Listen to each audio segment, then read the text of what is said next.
Good morning mga ka-Asenso. Sagutin lang po natin yung tanong ng isa sa ating follower. Hindi daw kakasya ang ating mga patining kung dalawa lang yung pagkakainan. Yung ipapakita ko po after ng video na ito. Ito explain ko lang po sa inyo. Kapag sa akin po yung paanak na piglets, hindi na po sila kailangan turuan pa para paano kumain ng sapat para lang sa kanila. Katulad po nito.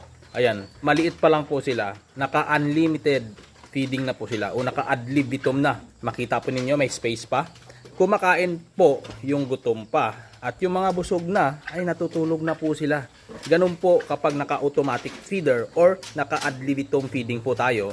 Hindi po yan sila katulad ng galing po sa breeder na binibigyan lang sila sa oras ng pagkain dahil once na inilipat natin sa automatic feeder, 1 week po yung pag-a-adjust natin para matuto sila kumain ng sapat lang sa pangailangan nila. Dahil kung nasanay sila ng binibigyan lang sila sa oras ng pagkain, once na nag-transition tayo sa unlimited feeding, mabibigla po ang ating mga piglets at magtatae. So kung maliit pa lang, katulad to piglet, nasanay na po silang kumain ng sapat lang sa pangailangan nila. At pag busog na sila, natutulog na sila. Kaya pag nilipat natin sila dito sa ganitong uri ng automatic feeding, sanay na rin po sila. Kahit marami po sila sa pen na ito, hindi po sila mag-aagawan. Katulad niyan po, may natitira pa dyan sa ilalim. Once na ginagalaw nila ang feeds na to, ayan, nahuhulog po kusa yan. Yan o, nahuhulog. Kapag busog na po sila, humihinto po sila sa pagkain. Ayan po, oh. Ito pong mga piglets, binili ko lang po ito. So, hindi po ito sanay sa automatic feeder. Kaya, sinanay ko po sila. Sa edad nila, nung binili ko na 60 days, dapat ang nauubos nila sa isang araw ay nasa 6 kilos. Niloloadan ko lang po ng 2 kilos ang ating jug para hindi po sila ma-overfeed. Dahan-dahan po tayong nagdadagdag hanggang sa ngayon po na nasa 68 days old na po sila o 8 days ko na rin po silang alaga. Natuto na po silang kumain ng unlimited o ad libitum feeding dahil ayan po, puno po yung kagabi. Nasa 9 kilos po ang niload ko dyan dahil ang capacity po nila 9.9 kilos sa isang araw.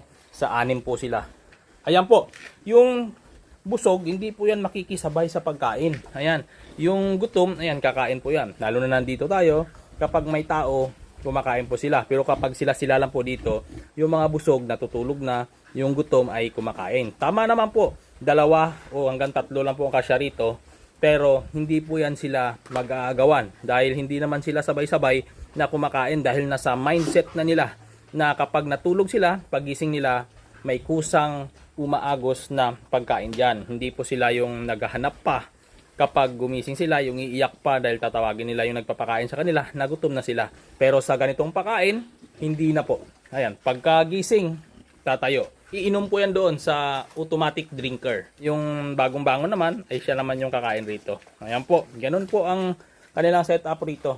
Hindi po yan sa nag-aaway-away po sila. Ayan po, normal lang po yan na nagsusunggaban sila. Dahil yan po talaga ang attitude ng ating mga alaga. Sana nasagot ko po ang tanong o sa mga nais pong magtatanong na mapanood po ito. At para malaman din po nila kung bakit ganito po ang aking pinagawa. Meron din naman po yung bilog, mga halagang nasa 5,000, 6,000, depende po yan sa dami na laman. Ito po, ang gastos ko lang dito is, ang galon is nasa 100 plus, kasama yung labador, nasa 179 lang po ata yung bili ko. Itong tubo, ito is retaso lang po yan. So kung bibilhin po natin, halagang 200 plus lang po yan dahil yung 20 feet niyan is nasa 1,1 ang presyo. So wala naman 20 feet yan, napaka-iksi lang yan. So ipalagay na lang natin na 300 yung tubo. Mga nasa 300 plus po lahat ang gastos natin. 3 welding rod ang maubos dyan. Ayan lang po ang nagastos natin yan dahil renovation lang po ito. Nasa 300 plus may automatic feeder na po tayo. Ayan, hanggang dito na lang po mga ka-Asenso. Good morning.